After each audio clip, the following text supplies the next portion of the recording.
All right. We are now good to go. We're streaming live on Facebook, live on YouTube. We will go ahead. I appreciate everybody getting on here. I know that we're getting really good at it, don't you think? It gets easier and easier every time. There's sarcasm there, Patty. Total. No kidding. So just a slightly different, you all have the ability to mute yourselves and unmute yourselves. In the event there's a lot of feedback, we'll need you guys to mute just so that the people that are listening to the meeting don't have issues hearing everybody. So again, if we have questions along the way, raise your hand. If I don't see somebody else raise their hand, and I'm gonna see somebody. I know there's quite a few little boxes on my screen, but I'm keeping track. So we'll go ahead and get started. I know some of you saw that I put that this was going to take 3 hours. It's not, God willing, it's not going to take 3 hours. It was just a block of time to secure my Zoom meeting. So with that being said, we'll go ahead and just get right into it. Kara is going to talk to us about the amended budget. Kara, if you'd like to. Okay, can you hear me? Yes. Okay, so first off, we're going to talk about the current year fiscal 2020 amended budget. And overall, we had a really good 8 months, the first of the first fiscal year. So July through February, the city has really done well with our revenues. So that helped us for now, the time where, things might not come in as much. But so for the amended budget, we budgeted $15,790,000, and we're projecting to bring in $16.7 million. So this is about $280,000 more than our actual for fiscal year 19. So for this amended budget, we just need to get our revenues more in line than what we had budgeted. We were very conservative with our revenue estimates for when we were doing the fiscal year 2020 budget. So that's as far as revenues. For expenditures, we did have to move some money around for the departments, and there is an increase of $291,000 that we need for expenditures. And mostly that had to do with our, we had some healthcare increase that we did not have in the budget, or they were budgeted, but they actually came in higher, our actuals. So we have the money to cover it based on our revenues. So that's basically what our amended budget is. It's just getting our revenues in line with where they're going to come out, and then also just moving our expenditures to get them in line so that it's clean. The one big thing is we've always done a placeholder in general government for merit raises. So we made each department whole with giving those merit raises to each department. So that was always in general government, but we cleaned that up so that we could, justify it in each department. And then going forward for this current, for fiscal year 2021, we are going to put those merit, any salary increase is going to be in each department rather than putting it in general government. So with that, that was basically our budget amendments, unless you guys have any questions that you want me to dive into.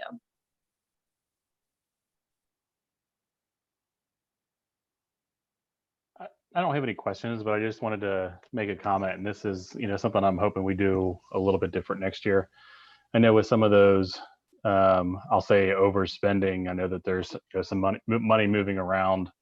There were jobs that were not included in this year's fiscal budget.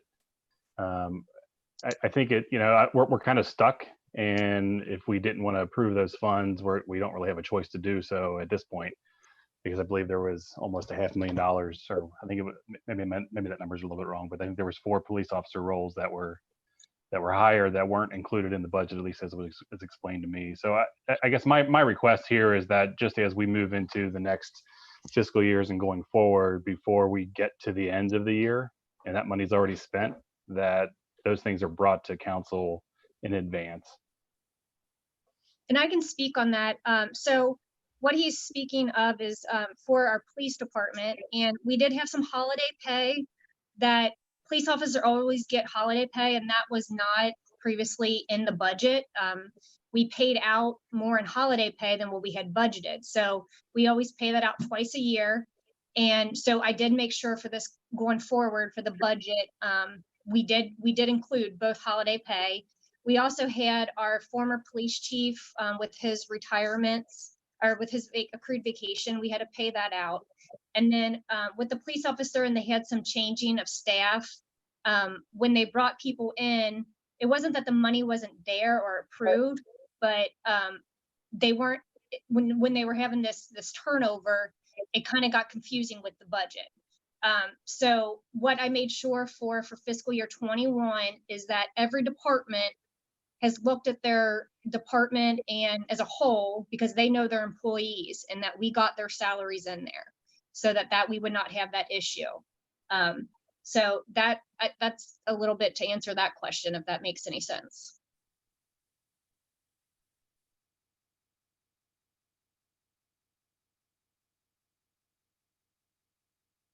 Do you have any further questions, Gary? No, it wasn't any questions that I had. It was just making sure that as we are, spending money in future years that isn't included in the budget, that, those things really come to council as those items come up versus waiting until the end.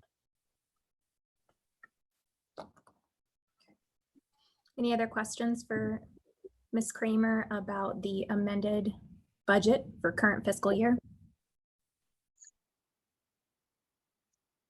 Okay, I don't see anybody's hand raised. So we'll go ahead and move on to the proposed budget.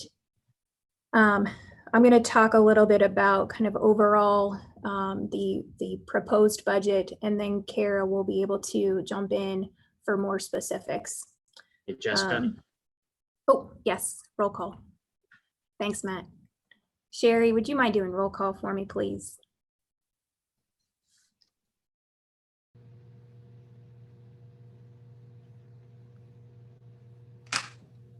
Mr. Burke, Kevin Burke here.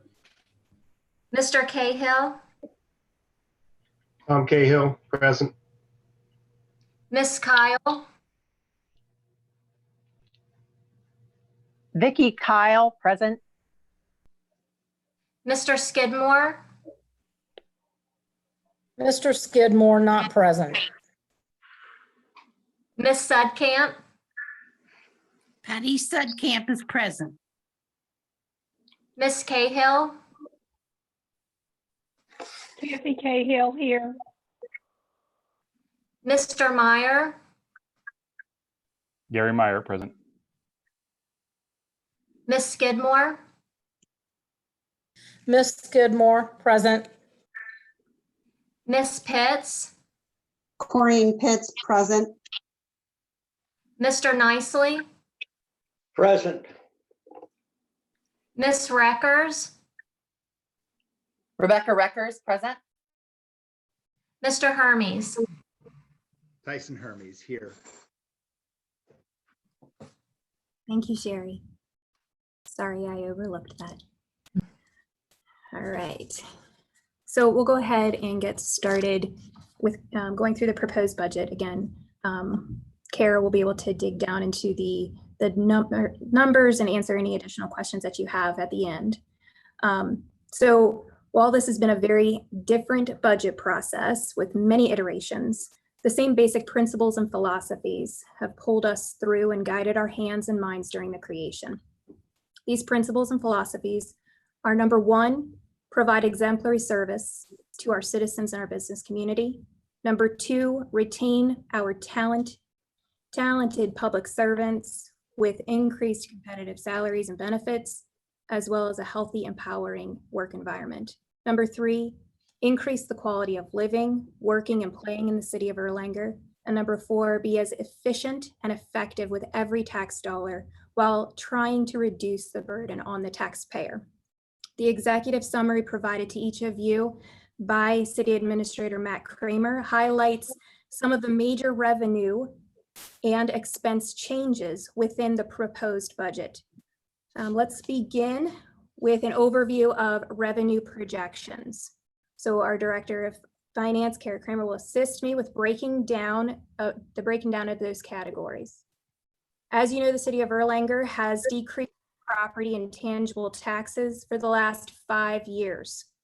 In an effort to continue these small incremental changes, I'm proposing that we reduce both property and tangible tax by 0.5%. This change will result in a reduction of $19,485 to our budget. So a very small impact to our budget. Overall, there is a projected increase of $328,613 in property and tangible taxes for the next fiscal year due to increased property values, as well as many new housing and business developments coming online. These include, but are not limited to, the second phase of the Dries development, the Enclave, the continuation of the Dries development, Southwick, the Atlas Air facility, which is currently being built, and the 2 new facilities along Kenton Lands, and many more. The decrease in the insurance property or premium tax that was passed in March of this year will also take effect on July 1st. Therefore, we did account for that in the proposed budget. Even with the tax decrease, we will still see an increase in those revenues of $88,908. Please know that these revenue projections have changed many times throughout the course of the last 4 months. These are not the same revenue projections that we started with in January and February. These have changed drastically for COVID-19, but not too drastically. We want to make sure that we're being smart about it. So I'm going to let Kara explain the alterations that we've made in the revenue projections to account for the potential effects of COVID. Okay, so the biggest groups or categories that we feel and many of the finance directors and city administrators in Northern Kentucky have talked. And the biggest thing is obviously our payroll. It's going to decrease our payroll tax, our payroll license tax revenue, along with occupational license fees. And it will also increase our interest income. So the amount that we receive on our investments and also our checking account due to the decrease in the market rates. So we have, with the COVID, we're projecting that payroll will, or how we came across it is we took a 10%, we took our actual 19 calendar year numbers and took a 10% cut from our payroll. Let me kind of dive in. And then for occupational, obviously the same thing. We are taking 10% because we felt like that was a conservative amount. And again, nobody really knows the answers to this. So we're kind of, we're trying to make our best guess and going to watch revenue as we go along so that we know, where we stand.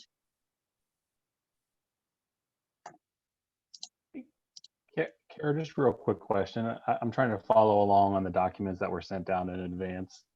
Okay. I guess I'm not necessarily seeing a 10% reduction. I mean, I see our 1920 budget and the proposed 2021 budget on payroll license fees being the same. Oh, I'm sorry.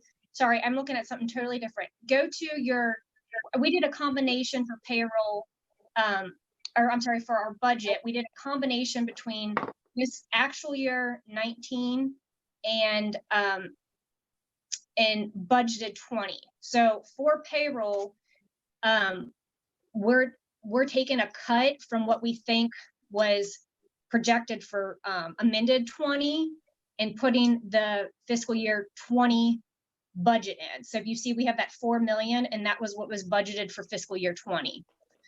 Sorry, I explained that kind of backwards.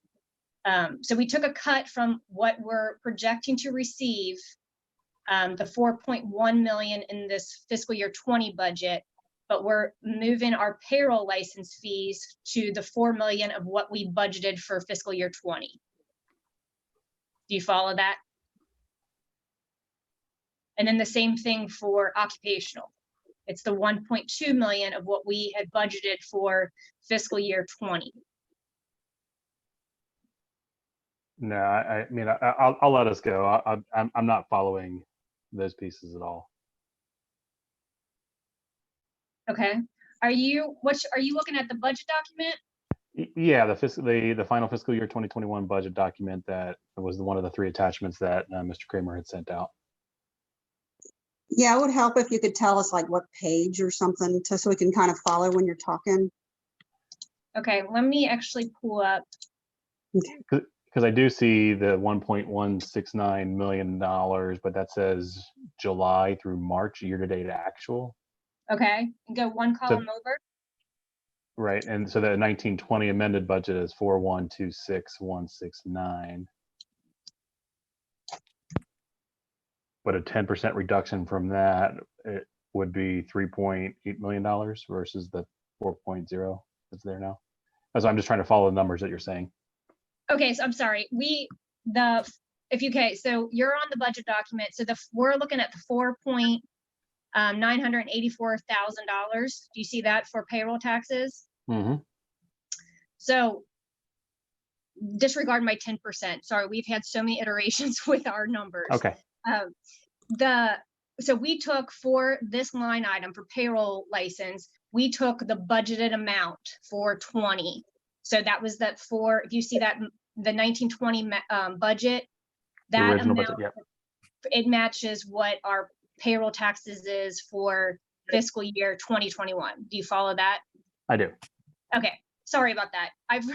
We've had so many iterations. So we are taking, on this, we took a combination of fiscal year 20 budget numbers and then a fiscal year 19 base amount for the building, zoning, and Board of Adjustments fees. Do you see those comments on the side?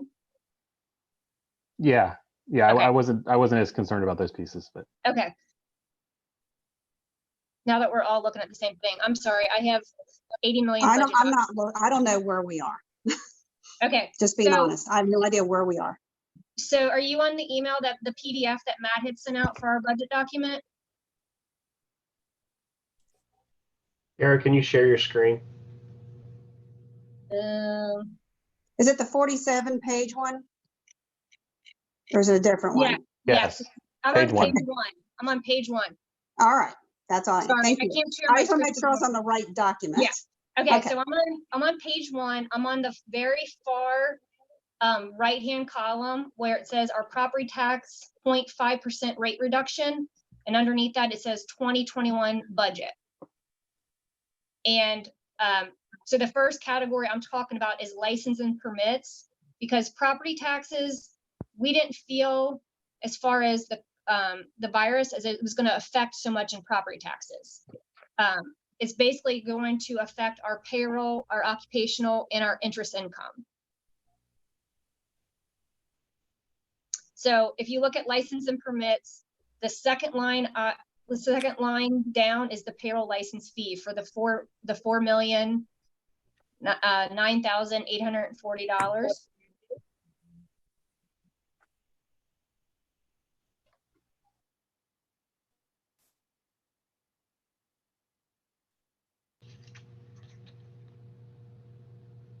Gary and Corrine, do you have any additional questions for Kara about that item?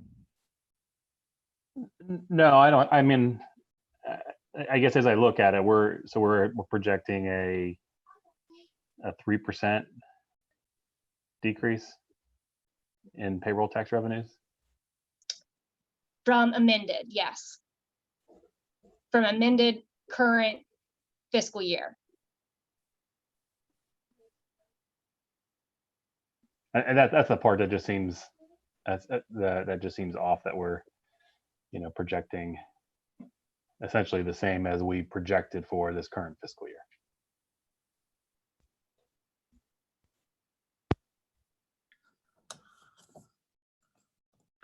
We will be bringing on payroll from Atlas Air in this upcoming year, won't we?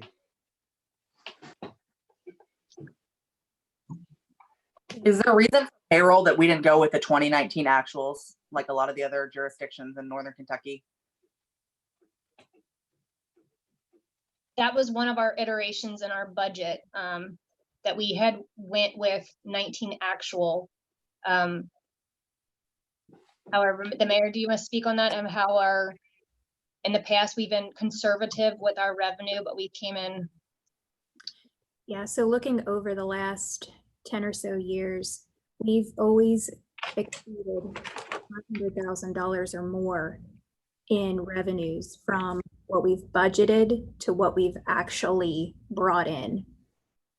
So the mindset was to look at what we had budgeted for 1920, because we are very conservative when we're budgeting already.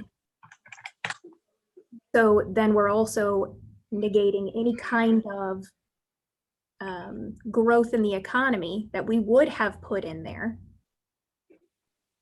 And we're keeping it the same as the conservative budget from previous fiscal year. Tyson. Mrs. Reckers, are you saying that we are budgeting lower than other cities or higher? Higher. I've been told that 2019 actuals is pretty much the status quo for the region for budgeting for payroll. So my concern is there's a lot of assumptions here. There's been a lot of supply chain disruption. A lot of our Erlanger businesses have been affected, and those jobs will come back, most of them. But we've had, I would hate to have mud on our face in February having to do a budget amendment. Whereas if we went with a more conservative approach, we wouldn't be having to do an amendment in 6 months. So let me explain the mindset here. So none of us honestly know how to budget for this properly.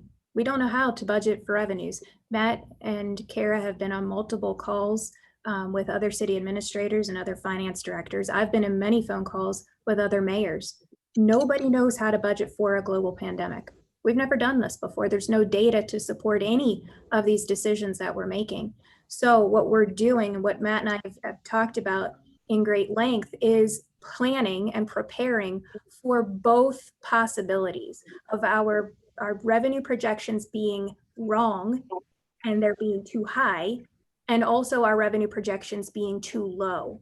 So what we're going to do is explain to all the department heads and give the department heads the order that non-essential spending, so any expenditures that are budgeted properly in their budget that passes, non-essential items do not get bought in the first quarter until we start seeing how the revenues are coming in.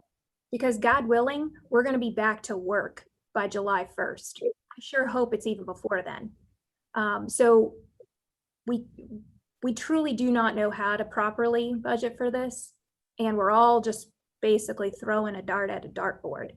But we're taking precautions in the event that our projections are less conservative and not being aggressive in our spending in that first quarter to make sure that we can make an adjustment if necessary. Does that make sense? It makes sense. I just may or may not fully agree with that.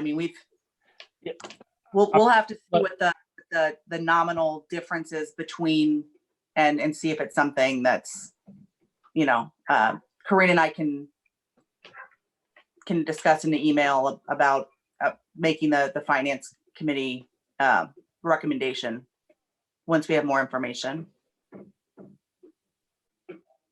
Okay.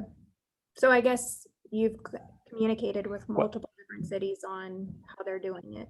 And Oh, guess I mean, I'm under the impression that it's based on 2019 actuals. I mean, I would just really hate for us to overestimate those budgets.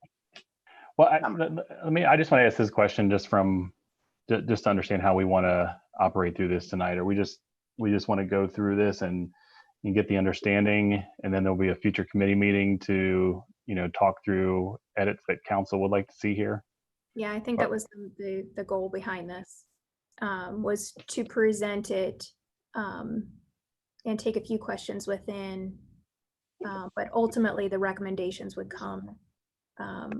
Green and Rebecca are calling for a special committee meeting prior to the council meeting next week. But we can just do a committee meeting though, on our regular schedule though, right? And have a special meeting for first reading. Sure. Corinne? Actually, I was going to request a committee meeting for 6:15 next Tuesday for finance, so Rebecca and I can give our recommendations and then have further discussion after everybody's read everything given to them and heard the presentations tonight. It gives us another week to go through it, and then we'll give our recommendations and then have any discussions before then is what our intention is.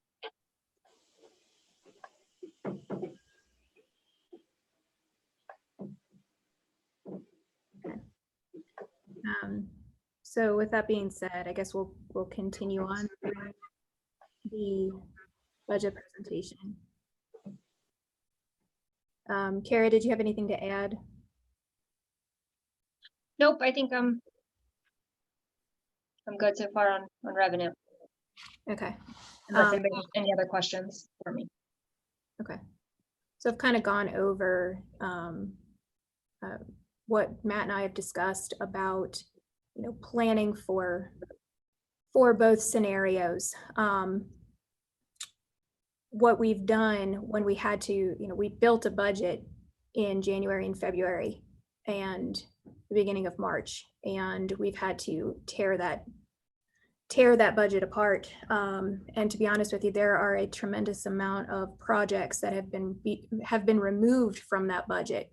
What we've been able to do is create a list of those projects and prioritize. So in the event that our revenue projections are low and we start to see those revenues come in as prior to COVID-19 would have projected, then we would be coming to council and asking for an amendment at that time to add those projects back in.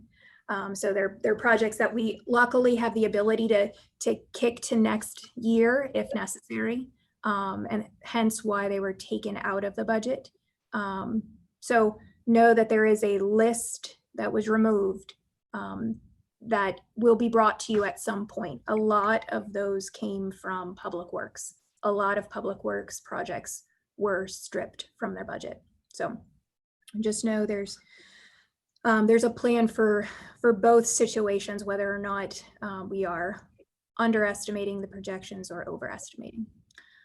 So let's talk about expenditures. Again, I'm going to be very broad, and then Kara can answer your very specific questions. I first want to, I know most of our department heads are on this call. So I want them to know how extremely impressed I am with each and every one of them. We gave them an incredibly difficult task of building a budget and then telling them to rip that budget apart and rebuild from scratch. So I can't tell you how impressed I am with their willingness to alter their processes, to run their department more efficiently, find those things that they could truly get rid of from their budget. Difficult questions were asked and everyone rose to the occasion, and I'm not surprised by that. You guys have been absolutely phenomenal through this entire process. So going back to the second principle that I talked about when we created this budget is retaining our talented public servants. The cost associated with onboarding and training and outfitting each of these employees is multiplied every time we let a quality employee walk out the door. We also want to make sure that we're reevaluating our salary structure to maintain competitive within the marketplace. We also want to make sure that our employees feel valued for going the extra mile and being that person that steps up. So with that being said, we've chosen to do salary increases slightly different than we've ever done them in the past. So the COLA increase from the Department of Local Government for 2020 was 2.3%. We decided to make that an even 3% raise that will go out to the majority of the employees, like we have done in the past. However, we want to look at going to more of a merit-based raise format. So what we asked was for each of the department heads to go through a list of their employees and identify those that are going the extra mile, that are exceptional, that are very high quality, that we want to retain. We also wanted to identify any salaries that needed some type of adjustment. So if there were some salaries that were really off when you compare to a salary survey from the ad, we wanted to make sure that we were evaluating that and nipping it in the bud real quick, because the years can just multiply that issue out if we don't take care of it immediately. So once these adjustments were made, and I have to say, you know, Matt, you can attest to this, but the department heads did not go crazy with this idea. They took it on as a challenge and they did awesome. They did not ask for an exorbitant amount. They did great. And every single one of their requests was granted in this proposed budget. So with making those additional salary increases, it's $95,459 citywide.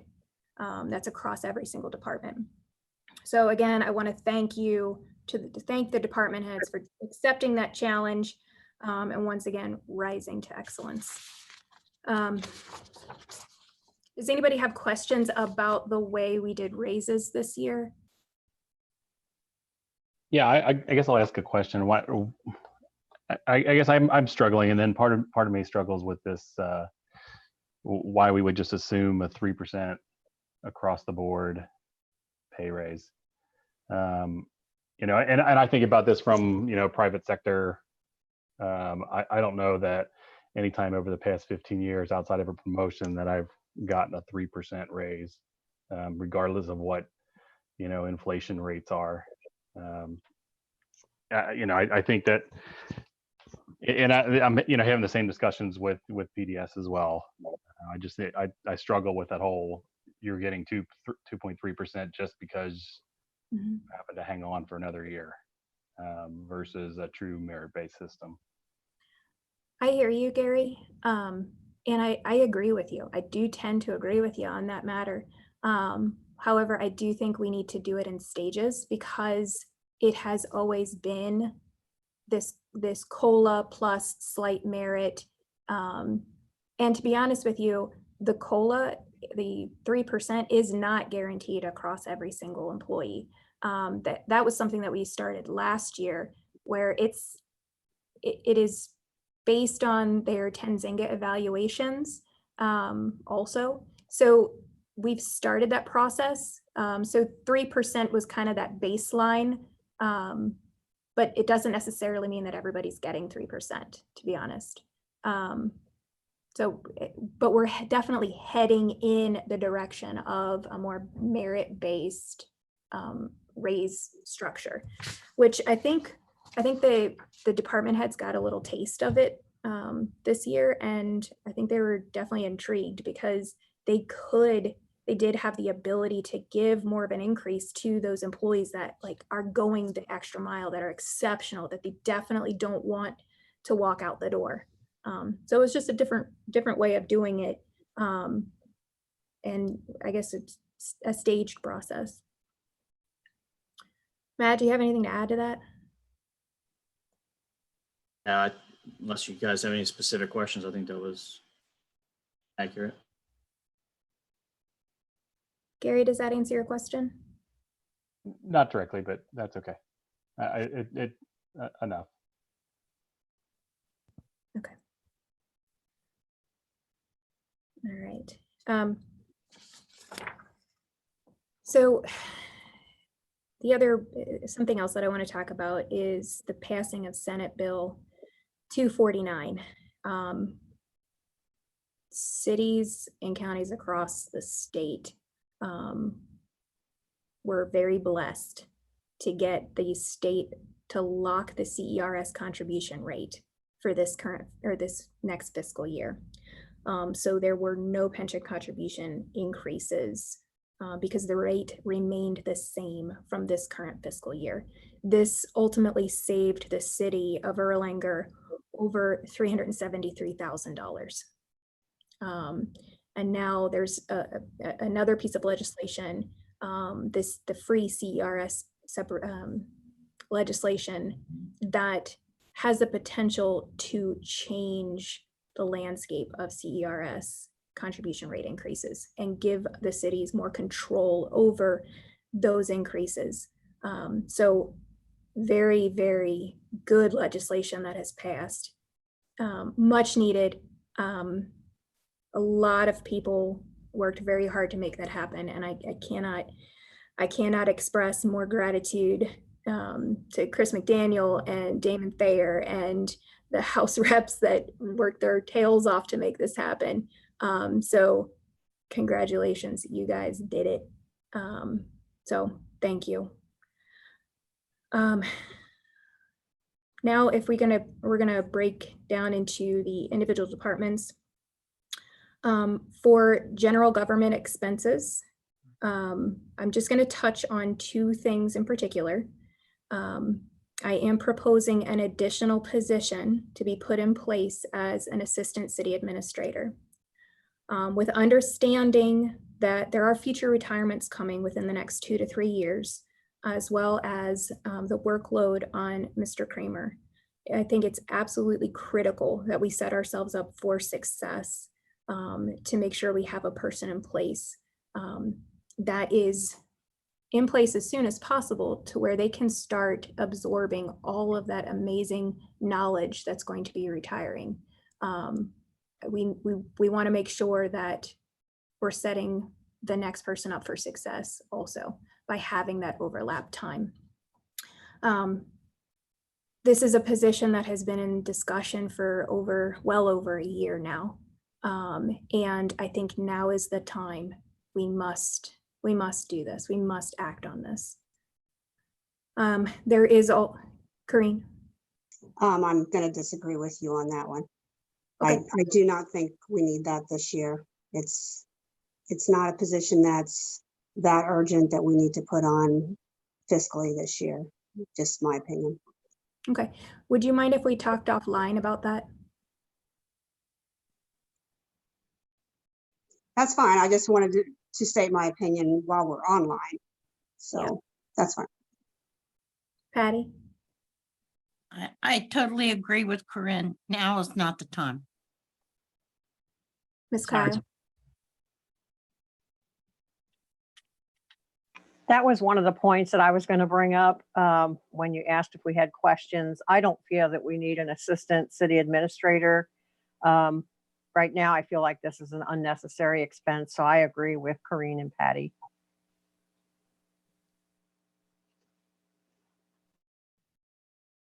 Kathy?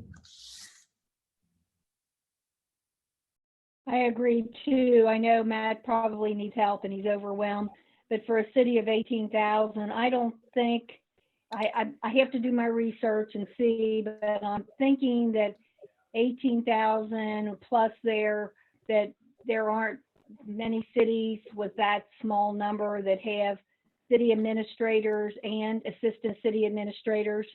And during this time, we need to see how things shake out with the coronavirus before we start adding people on after letting some part-time employees go.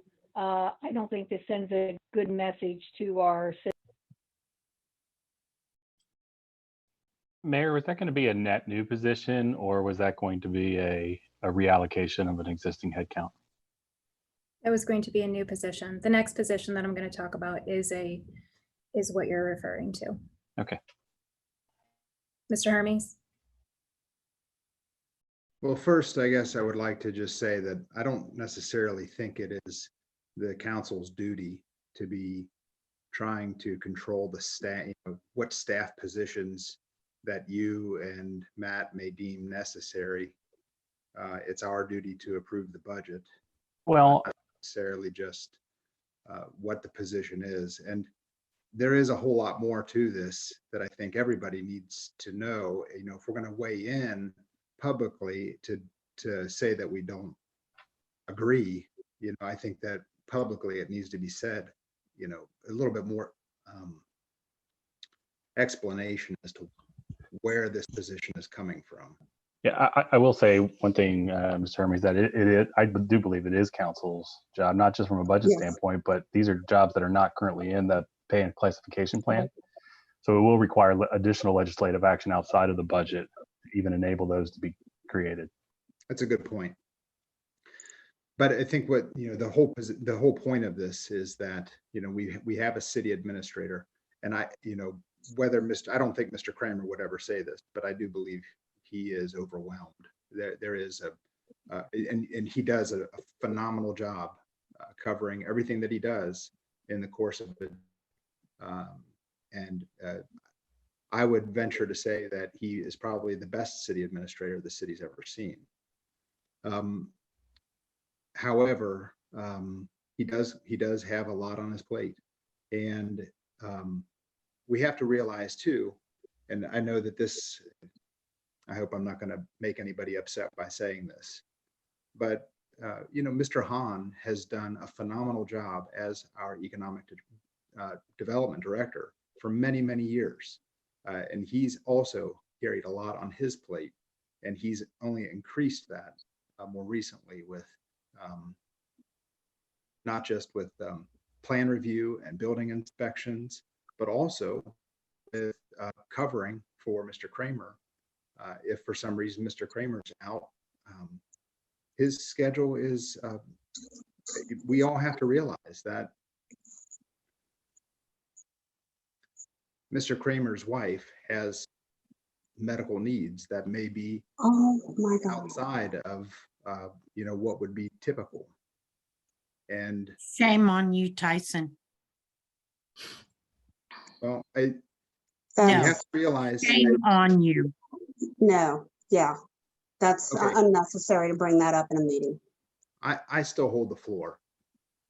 It's still unnecessary to bring that up in a meeting.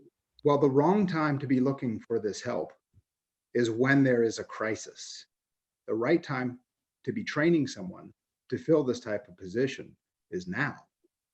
And, I think that the intent of this position is to fill the gap between Mr. Hahn and Mr. Kramer, someone who can be learning both sides of these positions. And I think it's a wise idea. You're absolutely right. We shouldn't do this during a crisis, which we're in right now, which is a pandemic crisis. No, I don't mean that type of crisis. Well, I do. I mean the crisis when we have a I need personnel crisis. I need the floor, please. Right. So again, we have been talking about this position for well over a year. Okay, we understand that there are, like I said, there are going to be future retirements that are coming into place. And we are trying to properly plan for them. We also understand the workload and the expectations that are being put on our staff. And we are making this recommendation based on that workload and the expectations. So a conversation that I've had many times is Mr. Hahn's workload.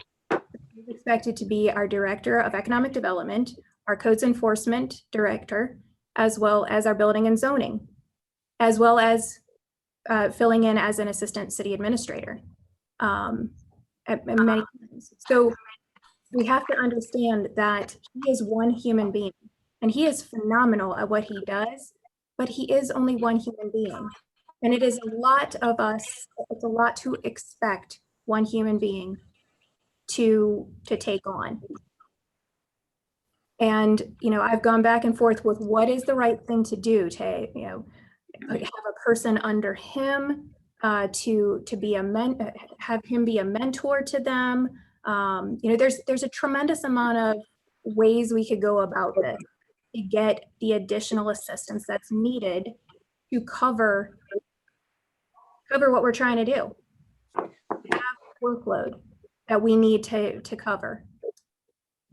Mrs. Sedkamp. I would like to hear Mr. Kramer's thoughts on this, please.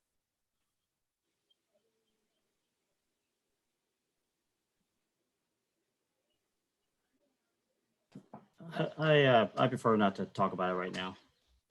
If you guys don't mind. No, I don't, you're probably very upset right now. I don't blame you. Mrs. Kyle.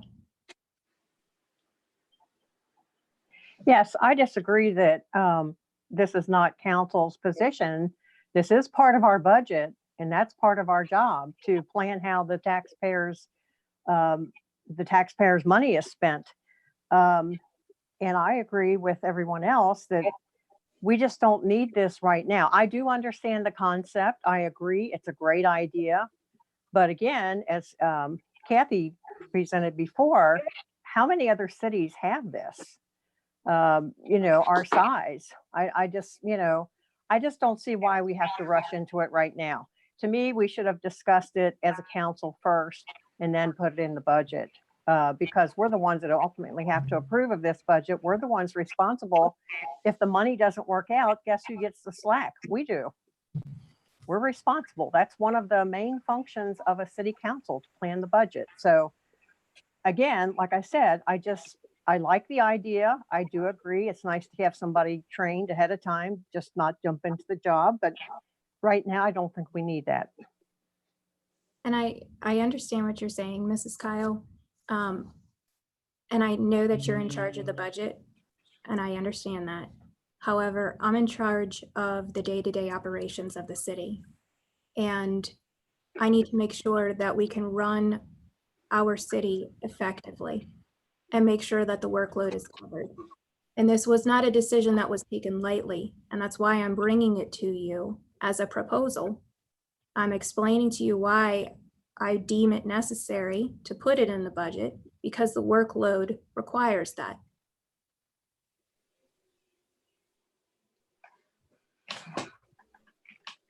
Ms. Cahill. I guess you're making it sound like, to me, Dave Hawn's position is more important than Matt Kramer's. And maybe I'm getting it wrong, but I totally disagree with it. I think the buck stops with Matt. I think he is overwhelmed. I think that once this is over, hopefully things will change. But it sounds like the only reason you want to do it is so Dave has less of a job to do than Matt. And Matt is my concern. Dave Hawn is not my concern. Matt is my concern with the overload. And Dave, you have your guys out there that are looking at all the stuff that's going on. You have Mark that takes care of a lot of the stuff. Dave has a lot of assistants who do a lot of his work for him. Matt has no one. So again, I think we need to concentrate on Matt and Matt's job and not the workload on Dave, because I do not think this is about Dave Hawn. I think this is about Matt Kramer.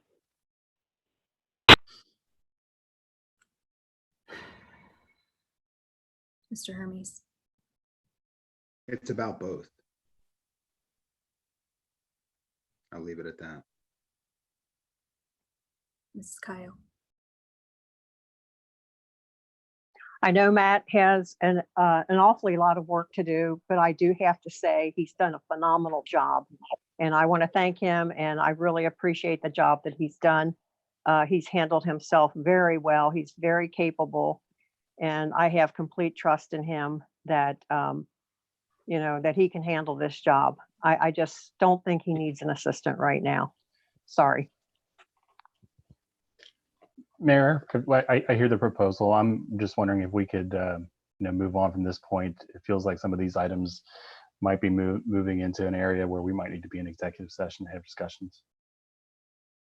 Hence why I asked for us to not have this conversation. Well, you brought it up. What do you think they're gonna not do? Talk about it? How am I supposed to have it in a budget proposal if I'm not going to bring it up? Well, I mean, yeah, but if you don't, you're gonna have to let people talk about it. I understand, but it is something that we should go into executive session for. However, with the current situation, we don't have that ability. So it is something that we have to handle at a later time. There we go. That's what we're doing now. Well, Mr. Catlin, we do have the opportunity to go into executive session virtually still, correct? Yeah, I don't think it'd be appropriate tonight. I don't No, not think tonight. Okay. Yeah, I think tonight, was just broadcast as the mayor's budget presentation. I Right. think we Okay. certainly could, in a regularly scheduled meeting, go into executive session. I'll be frank, I certainly can do some research to figure out how we do that technically in a Zoom setting, but I certainly Yeah, think we can figure that out between now and the next regular session. No, I can certainly help with some of that offline. We've been doing it for PDS interviews. Okay. So. But I agree, there's nothing that practically stops us from doing that. Thank you. Okay. So we'll continue. I'm also proposing an additional new position. This position would be titled Administrative Clerk. The administrative clerk would allow us to process our own occupational licensing fees instead of paying the county to collect these fees. This would not only be an opportunity to save us money over this budget and all future budgets, but it also gives us the opportunity to ensure that we're collecting all fees that should be paid to the city of Erlanger. And you can refer to your executive summary to see how much it does save us. And for future, I believe it's over $120,000 a year in payments to the county for the collection fees. Any questions on that new position? What's the pay for that position? My position falls into, you have that handy?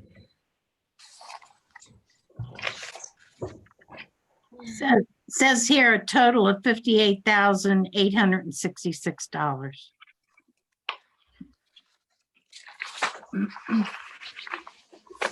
That's salary and benefits. Okay. So it saves approximately $20,000 for this next fiscal year, and then $120,000 moving forward. Minus her salary would be what, 60,000? No, that is, Mrs. Kramer, are you on here? I am. The salary for that position is $16.31 an hour. So it would be an annual salary of $33,924. Okay, thank you. Okay, any other questions before I move on? Okay. Okay, between the fire department and the CTI department, no significant changes were made in their budget. That was much different from last budget cycle. However, in the police department, there were personnel changes made. The police department eliminated 3 part-time positions within the organization and adjusted job descriptions of 2 other full-time positions to make the department operations more efficient. This savings of $39,644 provided the police department the ability to make their contract police officer position a regular police officer with full hazardous duty benefits package. This was a recommendation brought to us by Chief Rader several weeks ago, and we've incorporated it into the proposed budget. Any questions? Mrs. Cahill. Okay, so this contract police officer is gonna take over the 3 part-time positions. One is clerk, I think 2 are clerks and 1 is general government codes administration officer. Why does this be a hazardous duty officer and not non-hazardous? Matt, would you like to speak to that, please? Yeah, so that position isn't taking over those jobs. The jobs from those 3 part-time employees are being taken over by other full-time employees, the staff, generally the clerks that we have full-time there. The savings of those 3 positions is what is allowing the police department to take that contracted position as a police officer and make it a full position. As you know, getting a retired police officer to work the road on shift work is a challenge. And this is a way for them to be able to add another person on the road that doesn't have the limitations that the contract employee would. Okay, so you're saying then this police officer wouldn't be sitting in the office doing office stuff. He'd actually be a police officer that's out on the road, Right. ticketing, et cetera. Correct. All right. Yeah, Okay. All right. That's good. I guess I misunderstood, that I saw that we were eliminating those positions and I assumed that this person was taking over these, this job, and sitting at a desk is not hazardous to me, but it could be during the coronavirus. Okay. Thank you. Patty, did you have a question? No, I was just gonna try and explain, but it's been explained. Thank you. Okay. Okay, any other questions on that item before we move on? Okay. Okay, I also want to give a shout out to the police department. So I tasked Chief Rader with looking at the police budget and identifying any of those expenditures that could be shifted to the police seizure fund. He was able to identify those expenditures and move them accordingly out of his budget. And it saved the police budget $60,000 that is now going to be coming out of the police seizure fund. So I applaud Chief Rader for making those adjustments and changes to his budget. Again, I know I said this before, but a lot of the projects that were cut were cut from the Public Works Department. So as I stated earlier when we were talking about the revenue projections, the Public Works budget will be the first one that we start looking at for those projects to be put back into the budget. Okay. I'm going to kick it to Ms. Kramer to go over the capital fund. Okay, so that we're all looking at the same document, let's look at the final all fund. It's the 3-page document for capital.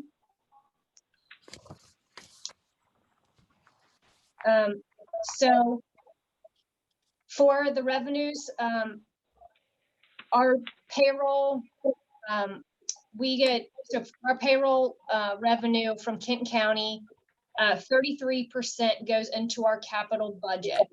So did I unmute myself? Okay, let's make sure I unmuted myself, sorry.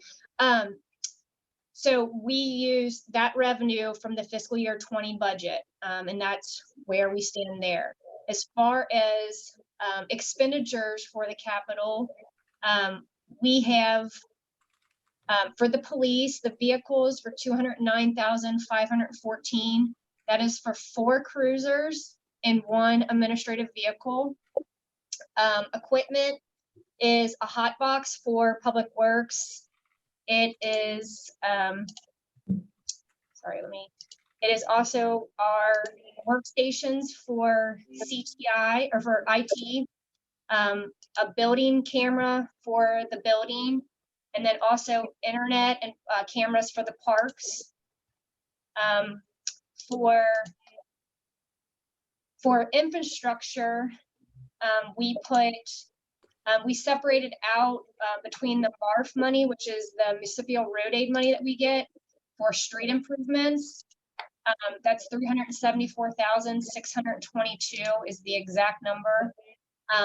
Plus our infrastructure street improvements for 1.8 million. So for all that, that brings us a total expenditures for capital of $3,142,614. I think I did miss, I'm sorry, radar units were also in that equipment. For the PD, that's 8,600. So that was also included in equipment. And then also in equipment is 500,000 for park equipment for all parks. So with that, that is our capital budget. Kara, you said the capital infrastructure was 1.8 million in roads. Is that right? Yes, 1.8 million is for infrastructure street improvements. And then we received municipal road aid for 374. So that is the MARF that is going to be guaranteed for street improvements. And Peter could probably speak more on those infrastructure if you have more questions in detail for that. And does that show up that doesn't show up in revenues on the capital fund? The municipal road aid? The road aid, yes. That is revenues. And then we were just going to, what money we receive for revenue, it would also be, that would be guaranteed for street improvement. Is that included in the $2 million under licenses and permits? Yes, it is. Okay. And then what were the other pieces? I'm sorry, the category is not for license and permits. For municipal road aid, that's an intergovernmental. So that doesn't show up on the capital asset fund? No, it goes into the general fund. Okay. And how much was that? 374,000? Yes. Okay. Mrs. Sycamp, do you have a question? I have a comment, please. I see this $500,000 for park equipment. I'd like to see that cut in half, please. I want that in there in order, because we haven't given the Public Works presentation yet. So we're gonna have to figure out some creative way to give that presentation. That was going to be, I think, 2 committee meetings ago, maybe 3, in order to identify what projects we want to do. I know you guys all received the document from Mr. Glenn. Phenomenal project. There's no doubt about it, but now is not the time to be budgeting $500,000 for parks. I'm sorry. Okay. Not till we see the outcome of this pandemic. Okay. Mrs. Kyle? I agree with Ms. Sudkamp. I really don't feel like we need $500,000 budgeted for park equipment. I think that $30,000, maybe a little bit more, would be fine to keep our park equipment in good condition. I just can't see $500,000, but like you said, you're going to have a presentation. So I have no idea what this is being spent for, but right now I'm totally against it. Mayor, is it possible that we get that presentation on the May committee meeting? We can try to do that. I mean, you Thank you. all have received the tangible documents, correct? Yes. And they're fabulous. Mhm. Fabulous. Ms. Cahill?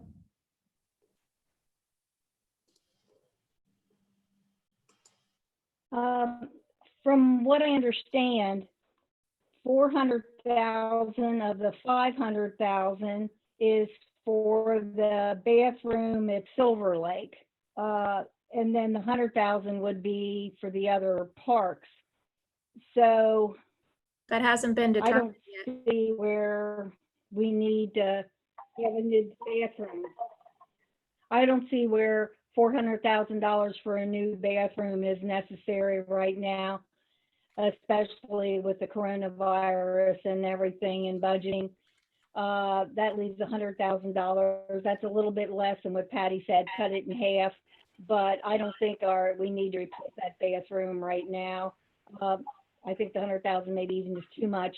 But even if we started building today, that bathroom, it wouldn't be done for who knows how long. But I just think that that's just too much to put into a bathroom at a park during this time when people are losing their jobs. That's my opinion.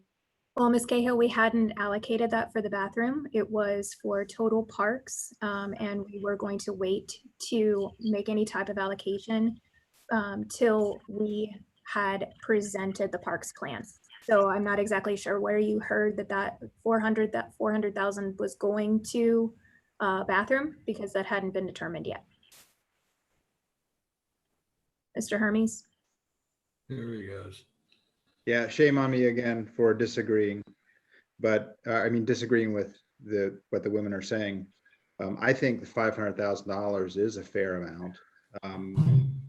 We have 13 different parks in Erlanger, and if you divide 500,000 by 13, that's $38,000 per park. That's not enough to even put one playground, in each one. So the money goes quick when it comes to that, and allocating that kind of money is not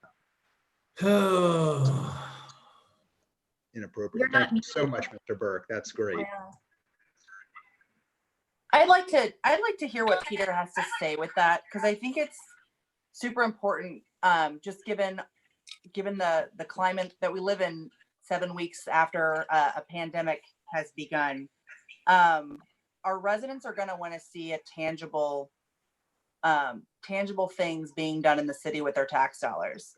So I don't know if 500,000 is the right number. I want to hear what Mr. Glenn has to say at a later date. Because we still want, well, first of all, we want to use our parks. So there's that. But once they reopen, there's going to be necessary maintenances. Residents are going to want to see their roads worked on, their sidewalks replaced. I'd like to hear what Mr. Glenn has to say. And if she's saying this isn't the bathroom, I'd like to know what it is. So that's just me. Thank you. To be honest, I originally had 1.75 million in capital for our parks. So we gutted it quite a bit. And what was going to be put into that 500,000 had yet to be determined, because we hadn't given the presentation yet. So I agree with you. We do need to have, the people are paying their tax dollars. They want to see it being used for good use. It's something that they can use with their family. And to be honest with you, I feel like there's going to be a shift in our culture. I think there's going to be a shift in going out and having that family time, and parks becoming more important than they ever have been before. I think people realize how much we're missing being able to play on that park equipment. A lot of people are finding their solace by going walking in our parks and playing basketball with their kids and kicking a ball around. Like they're finding that comfort, and I think I don't think that's going to go away anytime soon. I think people are realizing how critical that is to our life, walking and getting out there in our parks. So I think now is the best time to invest in our parks, because it is going to impact the quality of life of our citizens far beyond our understanding.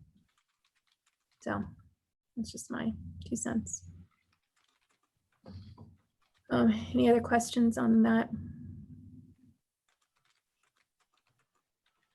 So Matt, let's try to figure out a way to do Mr. Glenn. It also is including the people at VOX.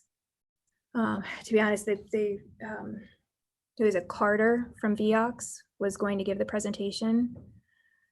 So let's figure out over the next 2 weeks how to get that done for the committee meeting for May, if that's okay, Matt.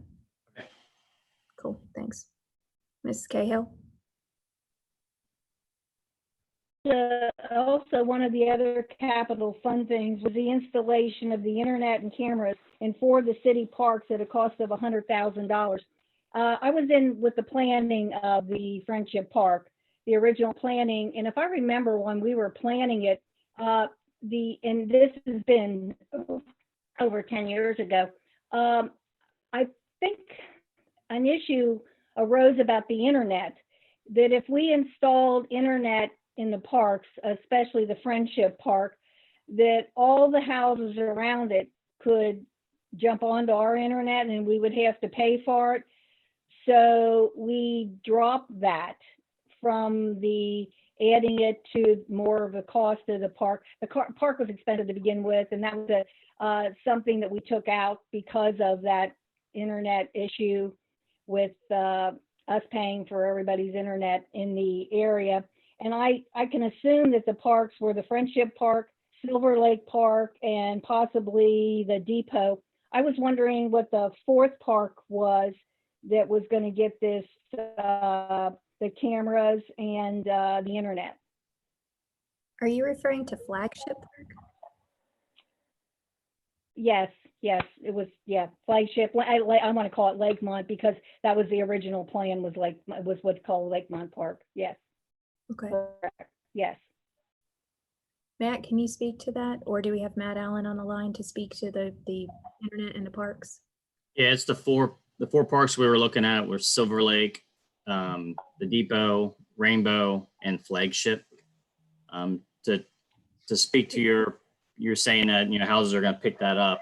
This is going to be a much slower internet, and the distance away from most of the houses, it's not going to be beneficial to them. I mean, most people are streaming now. This is not the type of internet that's going to allow streaming video and things like that. It's going to be enough to allow them to, search the internet, Google things, get on Facebook. So I don't think that'll be as much of a issue. And even if we do have an IP that's a regular, that we see that, we can always eliminate that as an option from getting onto that if that was an issue. Okay, thank you. Now that I know it's Rainbow Park, I could drive back and forth on Stevenson Road and watch Rainbow Park without having cameras put up there. I can possibly see the Lakemont, Silver Lake, Depot, but I don't understand why Rainbow should have internet and cameras.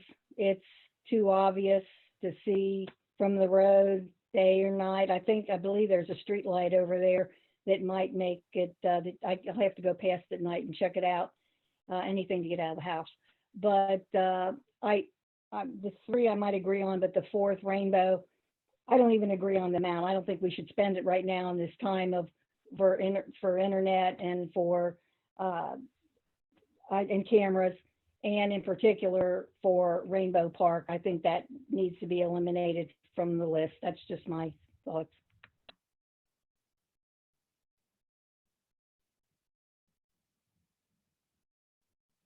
Okay.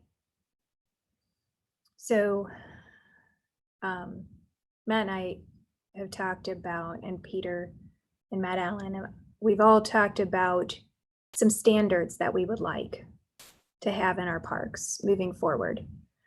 So we've talked about electricity. We've talked about water. We've talked about lights and internet, and having those things being basic essentials that would be added to all of our parks. We've started that process with Train Depot Park having a water fountain, with Rainbow Park now having a water fountain. These are amenities that are available in a lot of parks all over the country that we've done without. So what we're trying to do is build a standard and what we expect at our parks. I understand that we're in a pandemic. I get it. However, we have to plan for these things because,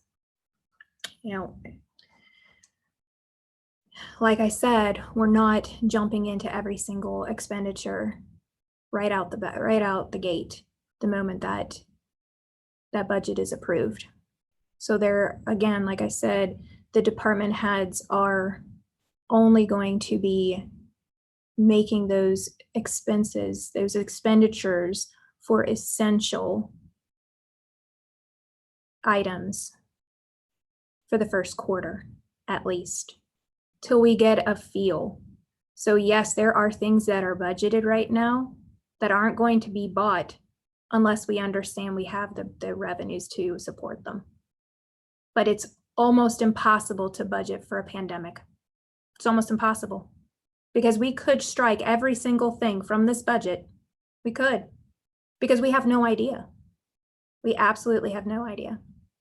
But we have to put things in there with the expectation that things are going to get better, that things are going to rebound and potentially be stronger than ever. Now, we're not budgeting for that. We're praying for that. We're budgeting conservatively. Any other questions about the capital fund? Okay. Oh, Mr. Nicely? Unmute yourself.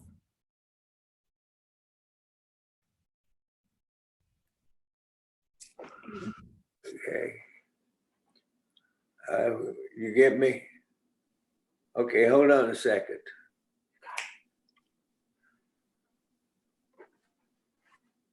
You're good. We can hear you. Okay. This budget, parks, and you think things are going to be okay in July. We've got people starving, out of jobs. This is not the time to talk about parks. They can't pay, they're going to come down, and we're going to go into a depression, not a recession, depression. And we've got to take care of the people. My salary has come down half. Other people's come down more. They don't even have a job.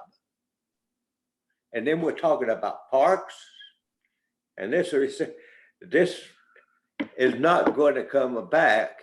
If we come along and start opening everything up, it's going to take at least a year to get back, and we'll probably never will get back to where it was at. And if you got a magic wand or something, I've talked to a lot of investors, bankers. Nobody knows when this is going to stop. And when it comes back to go, it doesn't even know it's going to work. And then we're going to talk about building parks. That's all I got to say. Okay.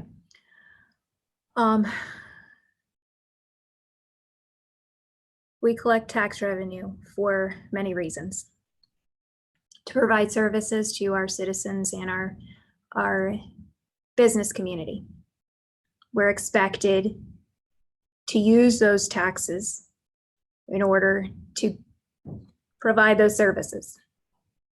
Parks is one of those services. I understand not dumping a tremendous amount of money into them until we understand how the revenue projections are coming in. Hence why I've explained we aren't making those expenditures until we do understand. And we are waiting for the first quarter revenues to come in to see how it is going to affect. But we are expected to still do our job. We are expected to resurface roads and fix sidewalks and protect with police and fire. We are expected to do all of these things, and we must keep doing them. They're expected of us. That's what we have been given these tax dollars for. Mrs. Pitts. I agree with Mr. Nicely.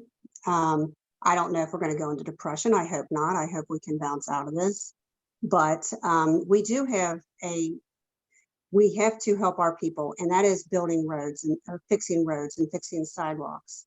and update or not, or repairing park equipment.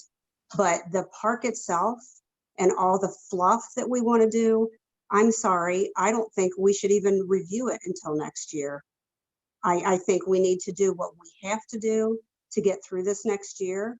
And then next year we reevaluate the park and the other things that you brought up. And that is just my opinion. Mr. Nicely.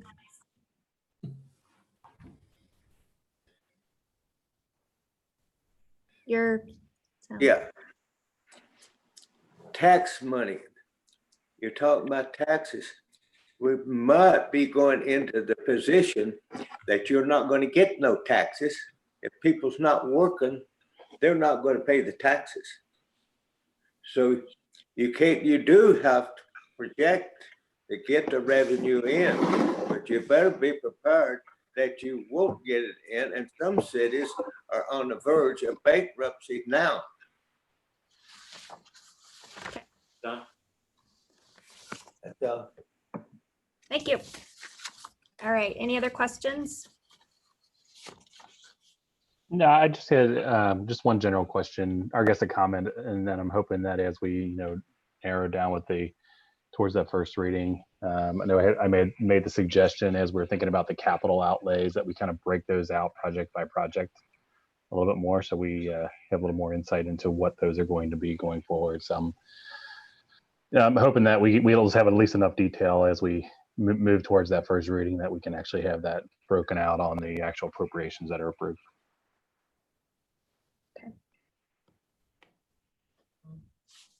All right. Any other questions? Okay. Seeing none, I mean, I'll go ahead and close out. Again, I thank you for listening. I know that this was different than any other proposed budget we've ever done. We can write about this in our diaries and read it 10 years from now and laugh, hopefully, God willing. So I want to, again, thank the department heads for all your work that you've put into this. I mean, just a tremendous amount of effort. I want to also give an incredible amount of praise to Mr. Kramer. He is a rock. He is a wonderful city administrator. And I agree with Tyson. He is the best city administrator that we've ever had. I want to thank Ms. Kara Kramer for coming into our world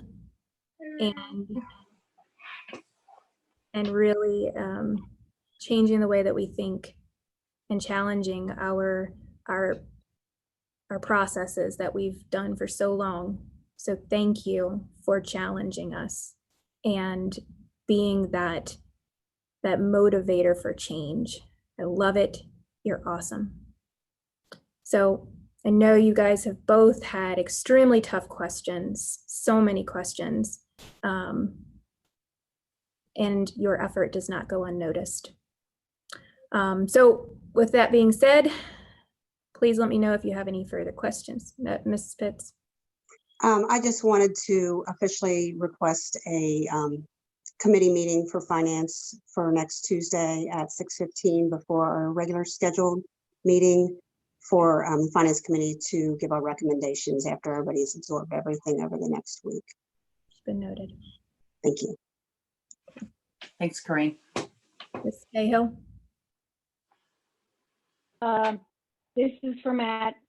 Matt, you're awesome. You've done a wonderful job. I know how your plate is just so full. I just worry about spending the money for an assistant right now. Think that probably next year, hopefully things will change and we can get you all the help that you need. And virtual hug coming your way, driving me crazy, being a hugger that I can't come up and say, awesome job.